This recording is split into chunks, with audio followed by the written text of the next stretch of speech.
Welcome to GameSack. In this episode, we're going to talk about two different shooter series. Yeah, games like Battlefield 3 and Call of Duty's Modern Warfare. No, Dave, those are first-person shooters. I'm talking about the kind of shooters where you destroy your enemies, brutally murder them, while flying on a side-scrolling screen.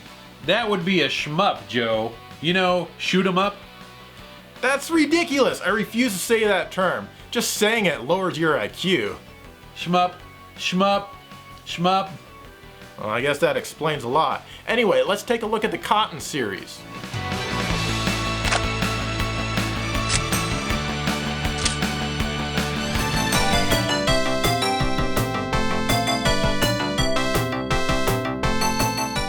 Cotton, Fantastic Night Dreams is a shoot-'em-up with vicious difficulty.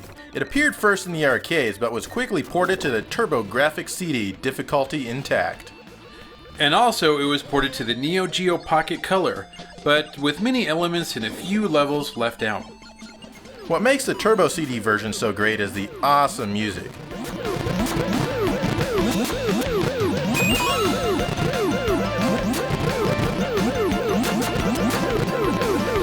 And you also need to beat the game twice to get the real ending, and the second time through is a lot harder. Oh man. Anyways, there's also a PS1 version that is similar to the arcade, and it seems a bit easier than the other versions, I think.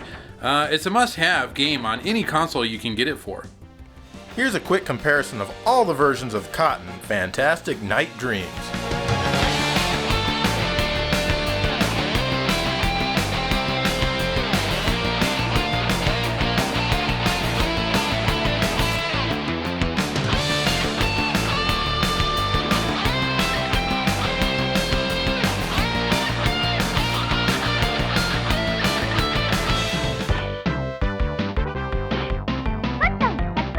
That was followed up with Cotton 100% on the Super Famicom.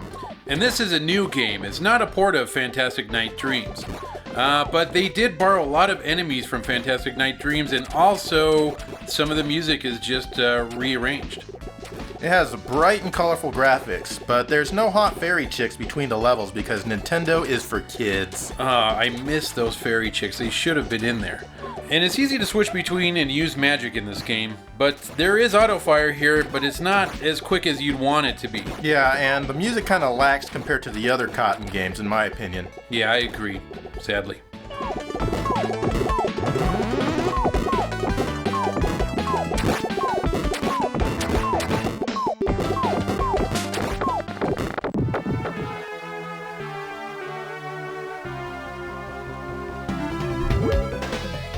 Panorama Cotton is by far the most rare Cotton game ever, and probably one of the most rare games on the Mega Drive, period.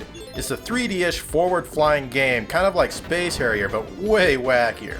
Sometimes there are multiple paths to choose from. You go up or down or wherever. Hey Joe, what does she say at the beginning of each level? Is that pizza bong? Pizza bong. I'm not sure, but the music is generally pretty good in this game. Yeah, definitely some good music. But the game can be kind of tough to control with all that's going on, I think. It is a bit hectic, yes, but the game is still really cool.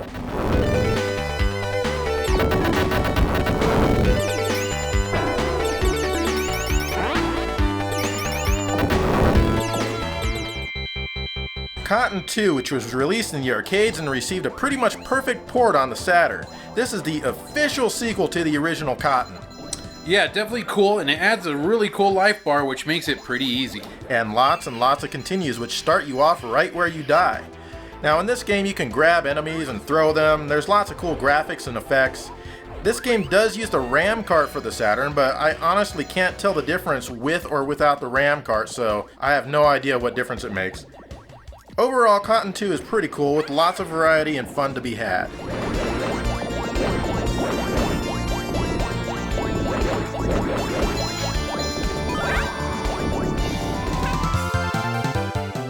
And that was followed up by Cotton Boomerang, also in the arcades and on the Saturn. Now this uses a lot of elements and stages from Cotton 2, but it adds more players to choose from and teams. And this is kind of a cool concept. You die after one hit, and then the next team member takes over until they die. Kind of like King of Fighters.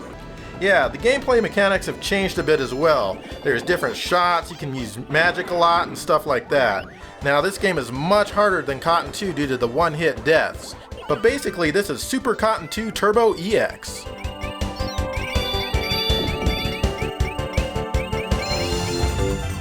Rainbow Cotton, released only in Japan on the Dreamcast, seems to be a direct sequel to Panorama Cotton. And it looks nice at first, but it gets slow and boring pretty fast. Now it works differently than the other Cotton games that you have a crosshair for your aiming. Shooting down enemies is hard because aiming with a reticle is difficult. It's hard to tell if you're aimed at an enemy or not. And Cotton is kind of big, so it makes it hard to see if you're shooting enemies down in front of you. This game is pretty much a shiny turd. There were a few Cotton Pachinko games released after this, but they weren't shooters, so they don't count. The bottom line is that the Cotton series is pretty much dead now.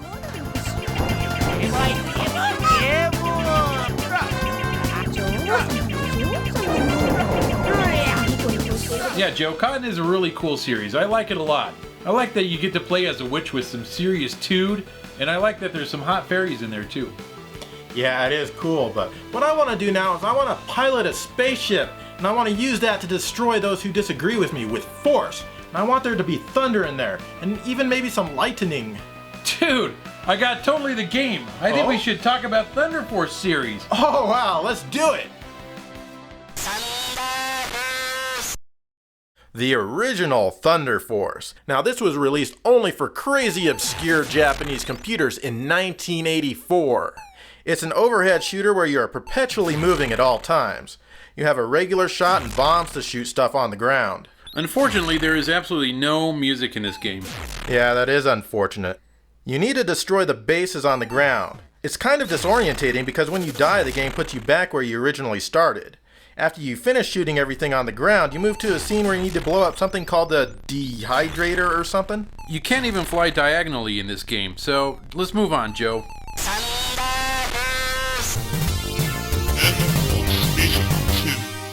Thunder Force 2 was originally released for the Sharp X68000 in 1988, a system whose clever name just rolls off the tongue. It featured overhead stages like the original Thunder Force, but new to the series in this game are side-scrolling stages. I really like the side-scrolling stages in this game. The overhead portions, I think they should have left them out. They're stupid. I have absolutely no idea where I'm going in here. Well, that's what memorization is for. You gotta learn the game. Anyway, this game was eventually ported to the Genesis in 1989, and it lost a fair amount of detail in the process due to it only being 4 mega power, and it also being one of the first Genesis games ever made.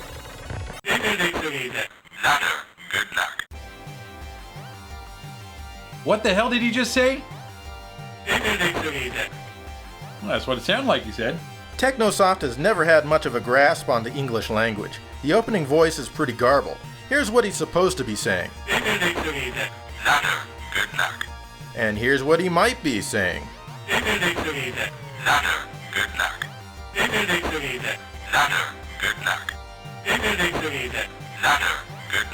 Oh dear! This game does have some fantastic music that is really detailed if you listen closely. This is actually the first video game I ever heard in stereo. Wonder what it would sound like in 5.1, Joe. It's not a greatly designed game by any means, but once memorized, it is very entertaining. I actually like the overhead scenes where you need to try to blow up the 4 ground bases as quickly as possible. Oh, you would. You know, and one other thing I really don't like is that all collected weapons are lost when you die. Here's the X68000 and the Genesis version compared for your viewing pleasure.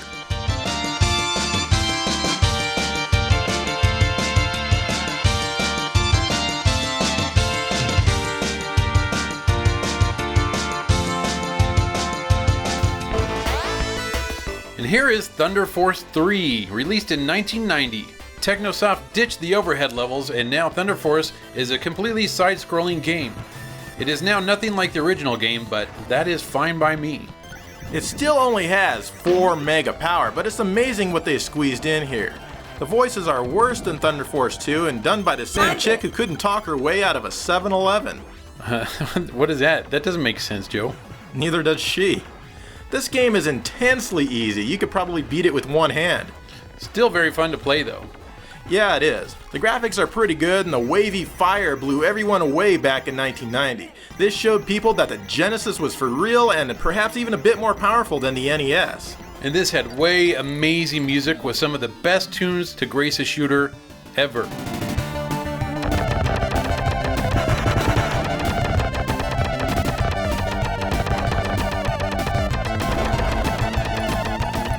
Thunder Force 3 was so damn popular, an arcade version of it was also released in 1990 called Thunder Force AC. That sounds like an extremely violent air conditioner. Some of the graphics were slightly changed, a few stages were taken out, a new stage was added, and 2 stages were taken from Thunder Force 2 and mashed into one. Also, the HUD was moved to the bottom of the screen for whatever reason. This is basically Thunder Force 3 Special Champion Edition, and it's available for play on the Thunder Force Gold Pack 2 for your Sega Saturn.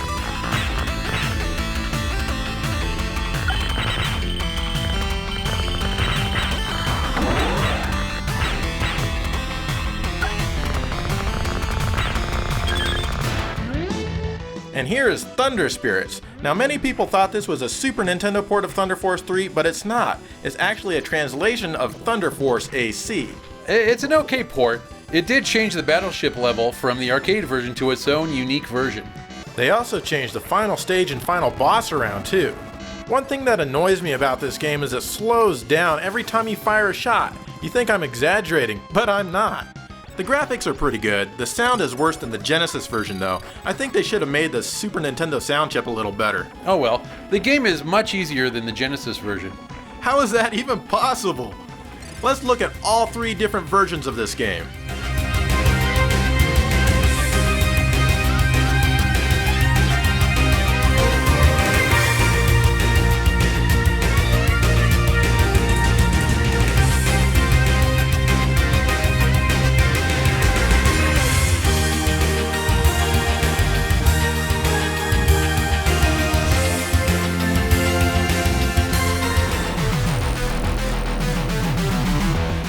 In 1992, we were graced with Thunder Force 4, also known as Lightning Force in the US. It's no longer an easy game though, it's damn tough now.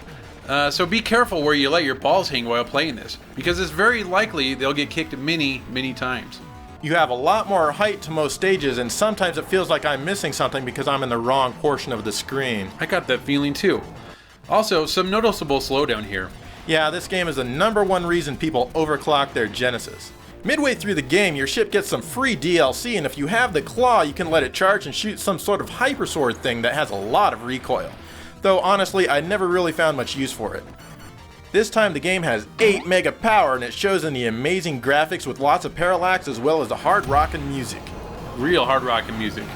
With all that extra memory though, I wonder why the voices are more garbled than the previous games. That is a damn fine question. Let's check out the voice quality from the 3 Thunder Force games that are on the Genesis. Hunter, Black, Side Blaster. Hunter, Slow, Saber. Hunter, Load, Load Gun. I think Thunder Force 3's voices are the worst and Thunder Force 2's are the best. What do you think? And also in the US, they couldn't even spell lightning correctly. Why did they change the name of a successful series? Did they not want it to sell well? Well, Sega has been known for making bonehead decisions like that. Yeah, no kidding.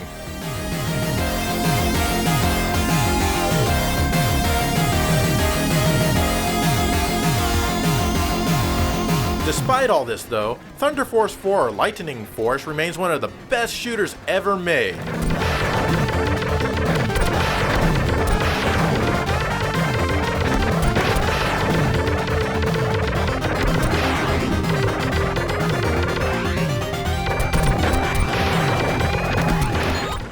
Fast forward to the year 1997 and we finally get Thunder Force 5 released for the Saturn and the PlayStation. This is the Saturn version here. Oh man, this is one of those games where I play it because the game is fun even though it is ugly as sin. Where's my normal Thunder Force ship? Why am I in this lame blue thing? You can have 3 craws as they are now called, and they enable a Nova weapon. This game has decent graphics and really good music, but not as good as the previous Thunder Force games. Yet most polygon games from the 32-bit era are really hard to enjoy visually these days. You know, they just haven't aged well in this sense, and Thunder Force 5 is one of them. but it's got awesome music and fun stages and enemies, so it's not a total loss.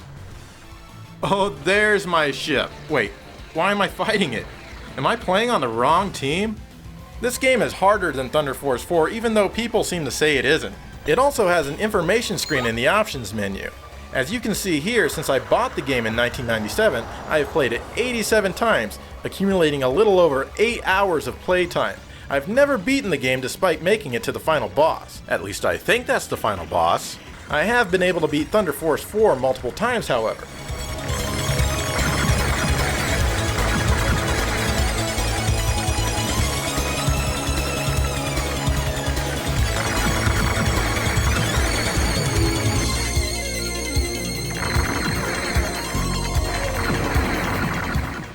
And finally we come to Thunder Force 6. Released only in Japan on the PlayStation 2 by Sega in 2008, it took 11 years for another Thunder Force game to finally come out. I can choose this dumb old blue ship or the real Thunder Force ship. I think I'll go with this one. And like Thunder Force 5, this game is full of polygons, but even more so here. The gameplay is still 2D though. It is, but sometimes the camera feels the need to swing all around you at different angles, and it really kind of messes you up. There's honestly no reason for it. Sometimes there's so much going on screen that you're not sure what's what, and that can kind of work to your disadvantage. The game looks kind of bland compared to the likes of Gradius 5, which is also on the PS2. It's also very easy. You can beat it the first or second time you play. When you beat it once, you unlock the ship that I'm using now, which actually makes the game a bit more challenging and definitely better.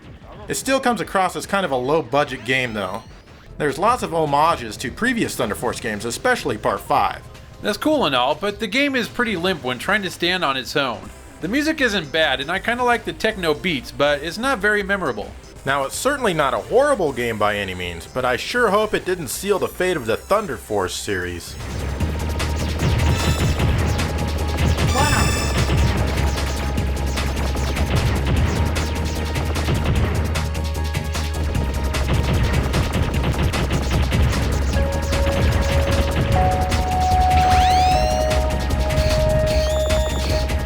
Joe, that Thunder Force series is sure the bee's knees. Yeah, it is. Now, let me ask you a question. Which do you like better, the Thunder Force series or the Cotton series? Oh, gosh, I like them both. I like Thunder Force better overall, but Cotton is a great series on its own. What about you? I like them both as well. Cotton is wacky, but I bought Thunder Force right when the Genesis first came out, Thunder Force 2 that is, and it's always with me right here. So nostalgic. And anyway, we'll see you on the next episode of Game Sack.